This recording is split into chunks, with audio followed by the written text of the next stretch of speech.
Well, it's been a while, but I've just been busy, and work's been busy, and it's been getting hot out, and I've been actually testing a lot.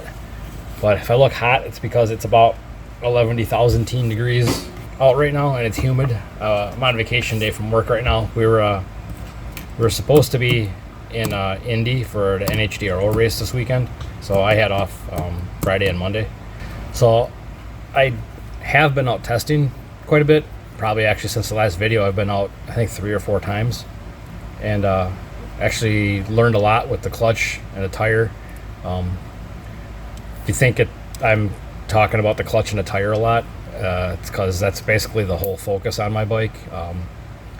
Chassis gets kind of close, shock gets kind of dialed in, but the clutch and the tire, that's your everyday tune-up, and it's forever changing depending on the track. So I've been learning a lot with that. I did spend some time with ECU stuff, and I got wheelie control seems to be working, which is kind of cool. Traction control, I made one pass with traction control on, and kind of have yet to decipher that data. That's all kind of new to me yet, but I'll figure it out. I've just been struggling with new clutch settings. Kind of as of recently, since I started running it this year, actually even towards the end of last year, felt like I kind of hit a wall with the clutch, and it just wasn't 60 footing and leaving as hard as I'd like. 330 is really good, and 8th mile is awesome. Just it should be quicker, and it's in the 60. I just was struggling to get the thing to leave to where it should, and it's just never, since I put the turbo on, it's never gotten back to what it would 60 when it was the nitrous bike. It's gotten close, but it should be better than when it was the nitrous setup. And a lot of that has to do with I coming from a whole nitrous background and nitrous bikes forever. I don't have that. I can't make that relation to nitrous to boost to know, this much leaving on this much nitrous is about the equivalent to leaving on this much boost, and the power comes in totally different, and that completely changes that clutch setup and how that clutch wants to act. So I've been learning a lot, and I am not afraid to try stuff and go complete extreme one way to a complete extreme the other way and see how it affects things. So I kind of enjoy the struggle. I'm sure there's people smarter than me that are farther ahead than me, faster than me, but I don't care. I like that struggle, I like that fight, I like learning it on my own, so I always have that reference of I'm doing this now because I know that didn't work, or this really worked good, so I'm not going to go back to that. Just that kind of stuff. But I actually one of the last times I was at the track, I think I made 7, maybe it wasn't that many, maybe I'll say 5 or 6 passes. First pass was a new best for the bike. 60 foot still wasn't awesome, but it was a new best overall for the bike, and that was the only full pass it made. I went right into trying to go better and making clutch changes, and I completely destroyed a clutch in the bike. It was pretty comical to see what was left when I took it out, but hey, that's learning. So reset the clutch the next trip out, and actually after that, the next trip out, every pass was a full pass, and I just kept working on trying to get the 60 better, and it was improving slightly, and I was making very small changes because, like I tell everybody, that if you've never ridden a bike with a hand slider or a throwaway clutch, there's something to be said about the amount of confidence you got to have in your setup and your bike to go up there and lock the throttle on the 2-step at 8-10 pounds whatever, and throw the lever and hope you don't end up wearing the bike as a hat. So I had made some changes, went up there first pass, and it absolutely loaded the motor. It just killed it. Went from, I was leaving at like 7,800, threw the lever from 7,800 to 4,500 and lost all boost. And that was okay. That was actually, I learned on that pass. So that was kind of cool to know basically where my extreme was. I found that high limit of it did not like that clutch setup. So back down, and then after that, every pass it went down. 60 foot slowly, little by little, got better. Every little adjustment I made. But what I was struggling with at the track that day is I couldn't do the exact clutch tune-up that I wanted to do. I had ordered some different springs and some different weights, so I was sort of stuck in no man's land of I had enough weights and springs to go to this extreme or to go to this extreme, but right where I wanted to be in the middle, I couldn't attain that setting, and that's what I really wanted to try. So I have that stuff now, and we're going to hopefully go test tonight. If the weather holds up, honestly, they're calling for possible storms this afternoon. Test tonight, test tomorrow, whatever. I just got done, this booster behind me, we just got done putting the motor back together in that. I originally, so this bike, like 2 years ago, it was bone stock with whatever, it's like 26,000 miles on it. It ran hard, it ran really good. And we were at a race at Cordova, and after one of the pass, or actually the last pass it made there, it was just kind of rattling a little bit, and we didn't like it. So I redid the motor that winter. It was actually the end of the year. So I redid the motor, just all stock stuff. It was, stock rod, stock pistons, stock crank, stock head's been cleaned up a little bit, but it's not fancy. And then 2 intake cams. So I went through it and just kind of freshened everything back up. It knocked a rod bearing out of it pretty bad. And so when the rod bearing goes away, it gains travel on the throw or on the stroke. So the piston was actually tapping the head, so it actually kind of squeezed the wrist pins a little bit. So that did cost her a rod and a piston, but it's stock stuff. I mean, it was like a $7 rebuild, not literally, but So I had rebuilt that motor, put it back together to how it was, and then last year was kind of an off year. Didn't run it that much. It just never really ran that hard again. It ran good, like really good, but not kind of not what we expected after a freshen up. And I think that was my fault. I honestly think, full disclosure here, this is I'm human. I honestly think I set that motor up too tight, and it actually just recently it smoked another rod bearing, and I kind of went back and retraced my steps on what I did, and I think I just made a mistake, and I recalculated what bearings I was using for the oil clearance I wanted, and I seriously think I fucked up, and I set that motor up too tight, and it was starving a bearing for oil, and it grabbed the bearing and spun a bearing. Luckily, this time it just was making a slight tick, and when we pulled the thing apart, it still ended up being, I replaced one rod because I had an extra set of stock rods yet, so I still did replace one rod and one piston just to be safe. But thankfully the crank was still good, just because she runs this bike on a tight budget, so that's why it's 90% stock, and it's got a lot of my secondhand parts on it. But we were just hoping that we weren't going to have to put a crank in it. That might have set her back half of the season just to save up and find a crank to put in it. So luckily we got to save the crank. My labor's free. I like doing it. And recalculated everything I needed for oil clearances and stuff, and put it back together, and I'm a lot more confident in it now. Like I said, it was my fuck up. Whatever. I got nothing to lose by saying I make mistakes. So just finished putting that back together and getting it running.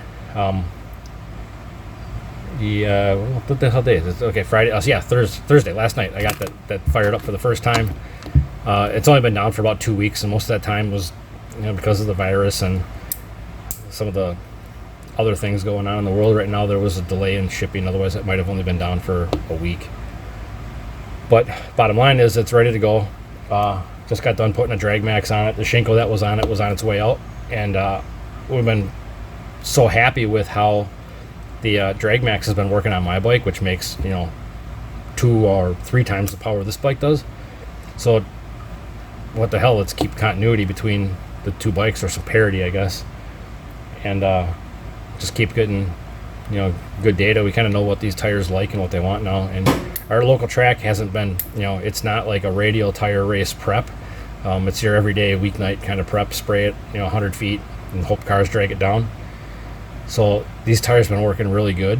I've still had instances where I've spun down track a little bit, but that's that's on me. That's not the track. That's not the tire. That's me learning setup stuff. So yeah, this thing's back together, ready to go. We got 3 races coming up pretty quick here, so hopefully we're gonna test tonight, and then hopefully tomorrow or maybe even Sunday again, as long as everything goes well. Testing tonight with this one's gonna be mostly a health check on everything, and then if everything's good, I'll runs. I'll late tonight or tomorrow, I'll probably drop the oil pan and look for anything. If there's no debris, everything looks good still, looks nice and clean, then we'll start spraying it right away. And it has my old spray bar from my 1000 in the airbox. It's a little kit that I made for it, and so it's got one 28 jet that feeds all 4 throttle bodies on like a spider style setup. So it's not a ton of nitrous, but the bike likes it. It's a really easy tune up on it. So yeah, the 3 races I was talking about that we got coming up. So a week from today, actually, Friday, next Friday night, is the MKE Street Takeover. So it's a flashlight start, no prep, 8th mile kind of race. No timing system, no nothing. So there'll be someone at the finish line. I am not a no prep expert. I'm not a grudge racer. I just like racing wherever I can get a race in. The bike class around here, it's been hard to fill classes with specific rules. You just basically end up with 50 bikes, and every bike is different, and everybody wants a different class, and they want 50 classes.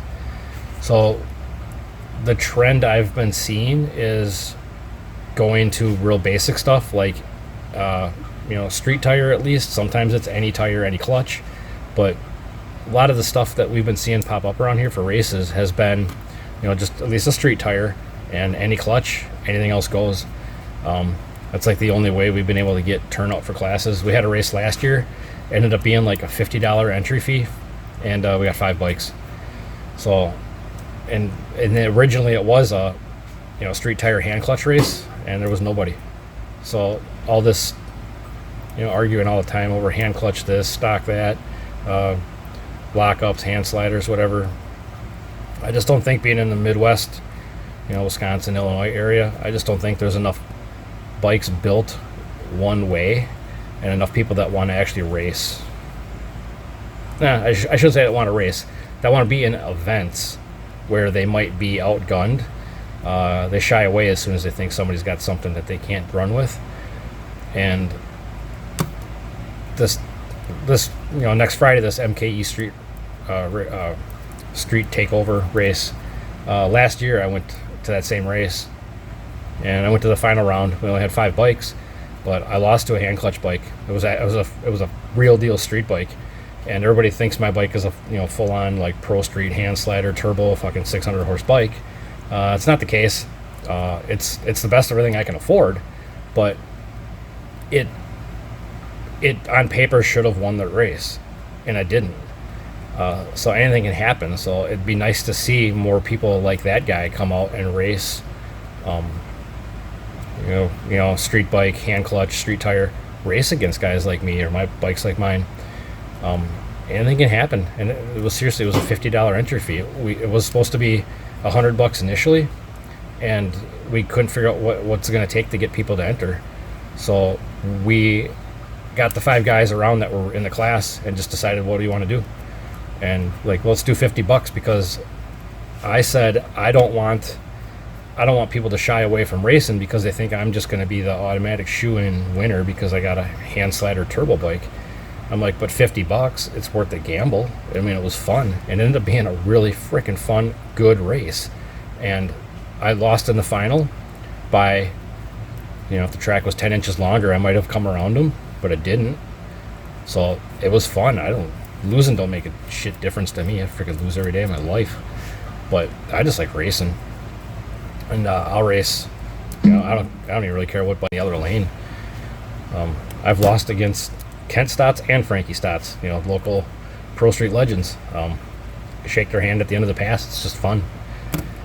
But yeah, so I'm just wrapping up this bike. I'm actually taking a break in front of the fan here, cooling off. So I thought I'd do a video since I haven't updated anything lately. I haven't even gotten any good race footage. I'll probably throw some in here to this video I have cell phone video that somebody took of some of the last passes that I made. So I'll put some of that in here so you can see kind of what we've been up to.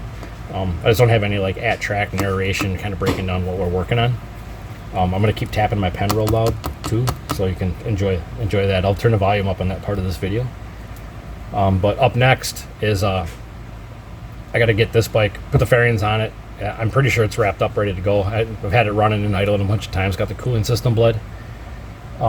Next up though, I'm putting my bike on the lift. And last time out, the water pump on it quit working, which kind of sucked. I got to the end of the pass, I noticed the temperature was climbing and it wasn't coming down. The thing, normally if I launched that bike at 150 degrees water temp, it'll be at like maybe 170 by the end of the pass, so it gains some heat. I don't think it gets perfectly clean air coming through the radiator being up in the tail like that, but the fan seems to work pretty good, and it's not like it's gaining a ton of heat and overheating. But I noticed at the end of that pass the temp kept climbing, and I was coming back on a return road. It was coming up to 200 degrees, and if I reach down under the fairing on my left side, I can actually grab the electric water pump, and I can feel if that pump is on or not. And I noticed it wasn't on, so we got back to the pits. I turned the bike off and I coasted down the return road. I got back to the pits and noticed the fuse was popped for the pump. Put a new fuse in it, it popped it instantly. So I unplugged the pump, activated the output for the pump, and everything worked. So it wasn't a short in a wire going to the pump. So there was something going on with the electric pump itself, but I got my new Davies Craig electric one to go on there. That's actually the same pump I had on this bike originally, and I thought I was smarter than the engineers, and I found a pump that had a little bit higher flow rating, but it was just some, eBay knockoff 12-volt pump. It's worked for a little while, but the shitty thing about electric water pumps is they work until they don't. So I got to pull that off, go through the clutch. So I change the water pump, bleed the cooling system, go through the clutch, and then load both these things in the trailer in about 3 hours. And it never ends. So, like I said, I'll add some videos in here. You got something to watch besides me sitting around the bench, sweating my ass off, telling stories about what I've done. So, hope you dig. We'll see you guys later. So, I just showed you on the bench the water pump I was going to install, and you have a hard time seeing it right down there. We got a light over here. So, this is a new water pump. That's the Davies Craig pump to replace the one that's now sitting in that garbage. But just thought I'd give you a little peek about how that's set up.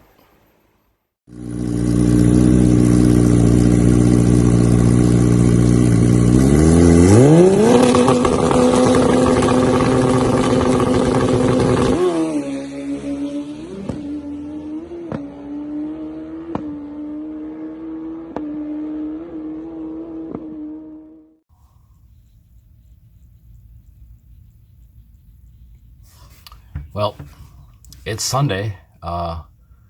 We did go test on Friday night, which was awesome in a completely different way than you would think.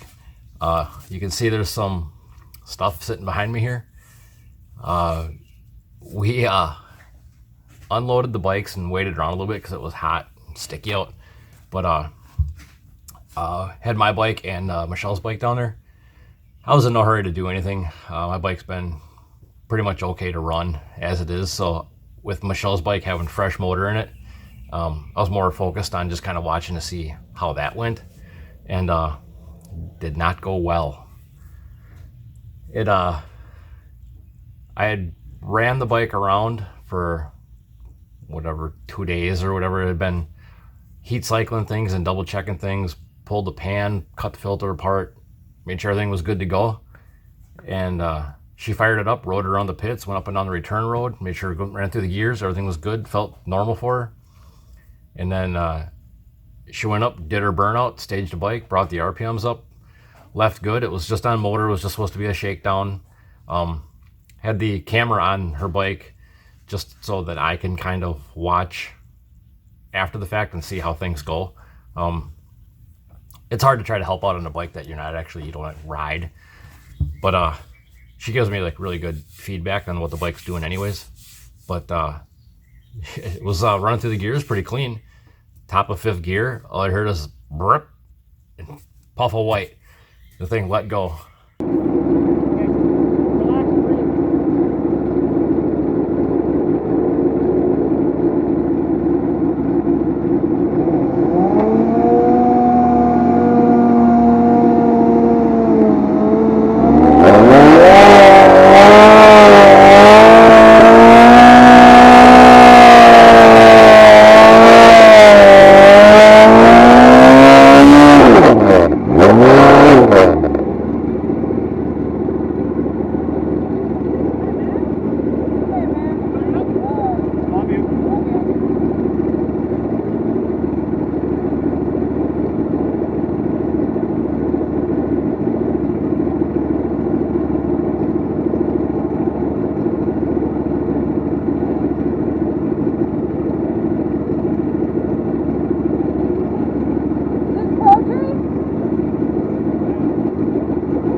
So she didn't go down. I mean, it made a mess, but it put a hole in the cases.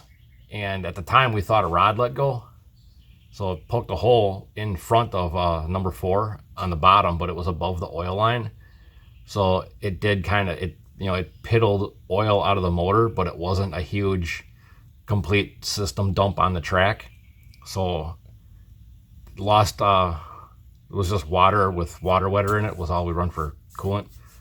So it was a little bit of water and a little bit of oil mist. So it actually didn't make much of a mess of the track. And luckily, not a lot got under the tire. It mostly got kind of just on the side.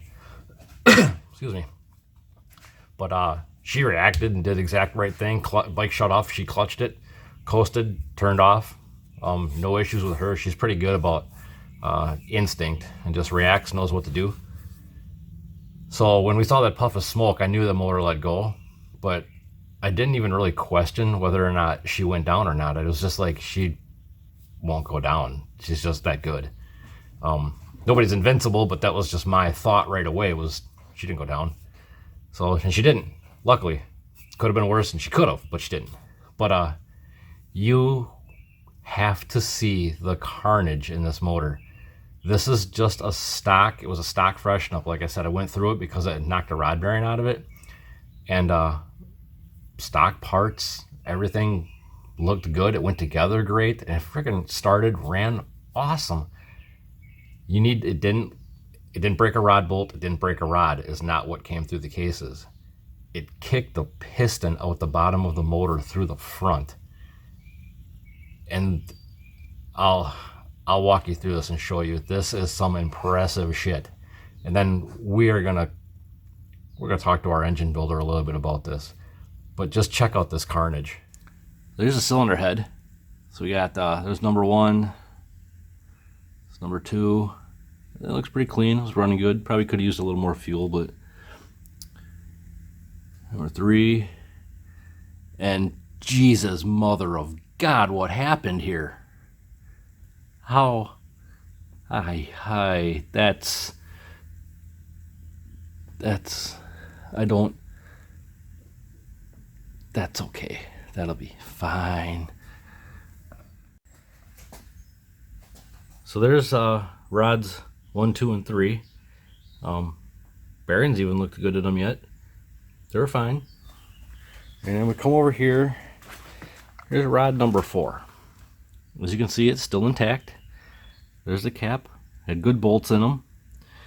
Do you notice something funny about this rod?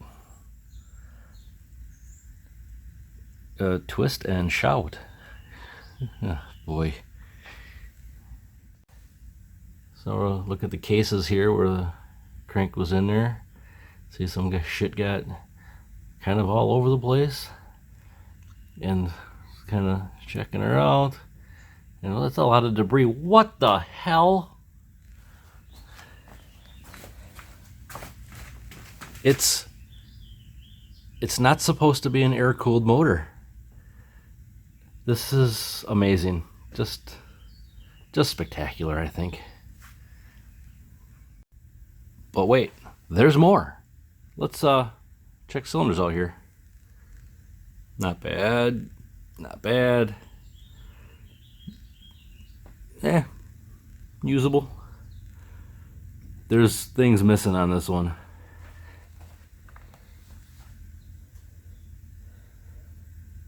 Nothing we can do with that. So if anybody wants a block to get sleeved or something, I don't know if you can even save it for that, but cut you a deal. It's 25% lighter than other factory blocks. Now let's take a gander at the crankshaft. So here's where most of the debris went through the motor, through this gear, through the gear in the clutch basket. So oddly enough, it's all intact. There was some debris in there. That counterweight, it looks, on camera here I can see, it looks dinged up, but it's actually pretty smooth. It's got rub marks in it. But let's see if I can show you this. Watch that center journal.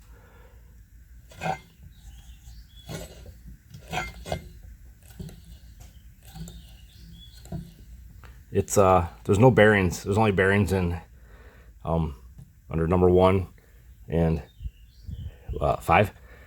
So there's nothing in here in the middle for main bearings, so I could spin this thing and check the run out. But I don't know if you can see that. She got a little hippity hop in her. So we got twist and shout over here and hippity hop over there. I know you're probably asking, what about all the debris? Where's all the chunks?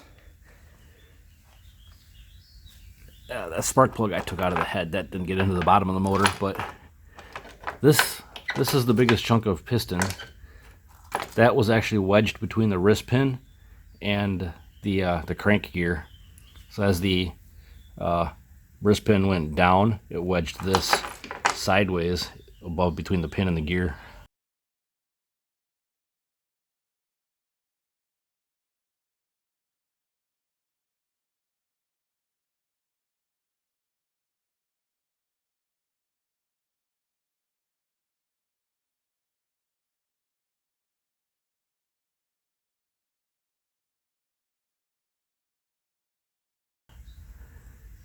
And there's some oil ring in there, and some of that might be case, some's piston. Oil pan actually survived. Nothing hit the oil pan, it just caught all the debris. So that's what a crank gear will do to a piston. Literally just crunched it like a freaking metal shredder. So after taking a little walk around all that mess, what caused it? Let's talk to our engine builder. Hey, you got any ideas of what went wrong? I mean, it seemed like it was running pretty good. You asking me what went wrong? You asking me what went wrong? I wasn't riding the goddamn bike. You running that Rotella T, that oil? That's probably what would have saved this thing, you know. The piston was completely gone. Where did it go? Really? It looked to me like you found most of it. I think it's still in there. I mean, it didn't go anywhere. It's still hanging around. I don't know. You're gonna put this on me? I'm not trying to blame you. I just was wondering if you maybe had an idea of what went wrong. You know what I think went wrong? Have you seen that Tiger King? Carol Baskins. That's what fucking went wrong. Fucking Carol Baskins. I think I got what I paid for with this one. I don't know about this guy. So anyway, I think Michelle's gonna run my ZX9 for a good chunk of the rest of the season. We don't really have a time frame for when we're gonna put her bike back together now. I've kind of wanted to go to the next level with this bike, but still stay within her budget of what she can afford to support for a bike. So we've always kept this thing, I don't want to say tame, but very street bike-ish, because you never know if she's going to make, 2 passes in a night or 20. But I always wanted it to be able to do what she wanted to do, because she loves racing. But I think now it's time to go from enter races and have fun kind of a bike to fuck, she showed up with that bike kind of bike. So I think we're gonna just try to take it to the next level. I know with mine at one point I hit a wall with it where I needed to kind of commit to going to the next level. If I wanted to go faster, it takes money and time and patience and sacrifice. Weird to do it. So I think that's where this bike's gonna end up now. Not a pro street style build. This thing ain't gonna go 7s on motor, nothing like that. But we'll pick up the pace a little bit, and we'll still have fun with it. And this was just for everything bad that could have come out of this, or we could kind of take it as a blow and tuck our tail and give up. For me, this is motivation. I love a challenge like this. I know, shit happens, shit failed. This was a failure like I've never seen. I've never seen a stock piston and a motor that's never been sprayed with more than a 20 jet on a fogger, or a one fogger nozzle for the airbox. So it's not like this motor has seen a ton of abuse or abused parts. It's tame. It barely ever, she's hardly ever hit the rev limiter with this thing. So who knows? Stuff fails. It's what we do. It's all just one big science project. So we're gonna get building. I'm gonna do some cleaning, and in the meantime, like I said earlier, there's 3 races coming up. She'll ride mine in one of them. I'll have the bike at 3. So we got the MKE Street Takeover this coming Friday. Saturday is Anarchy, where Michelle will be on the ZX9 in the junior bike class.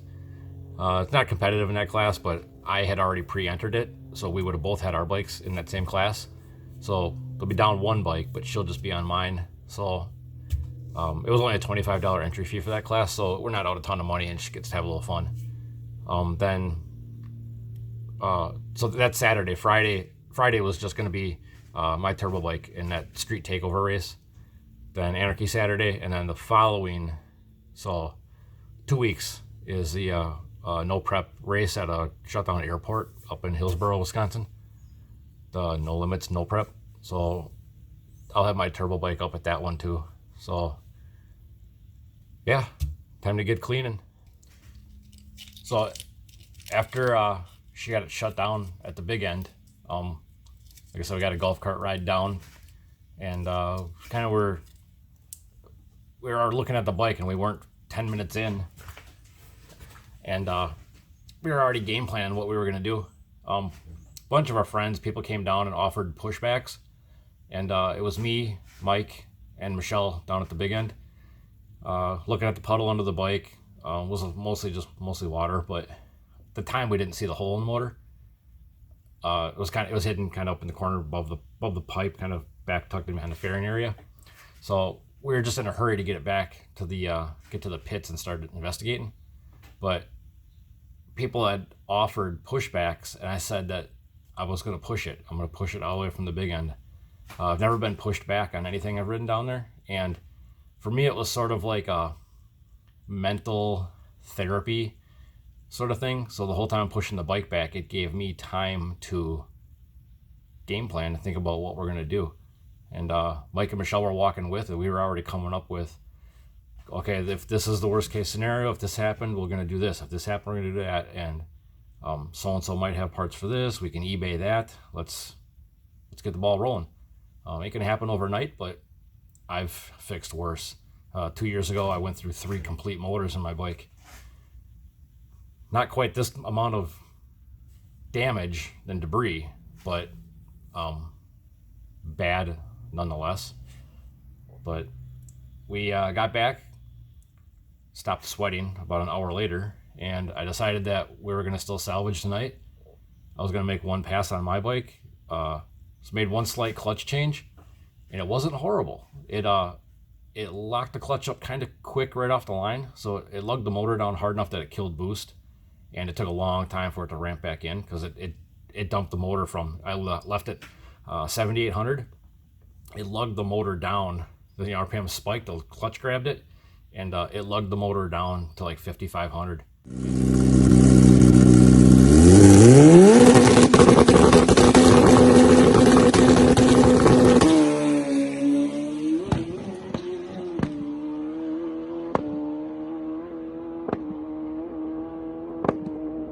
And when it does that, it loses all boost.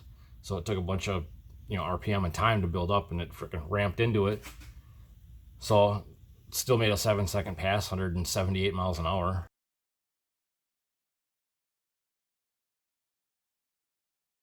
And it spun the tire at the top of first gear just because of how I lost a bunch of time in the boost ramp for it to build.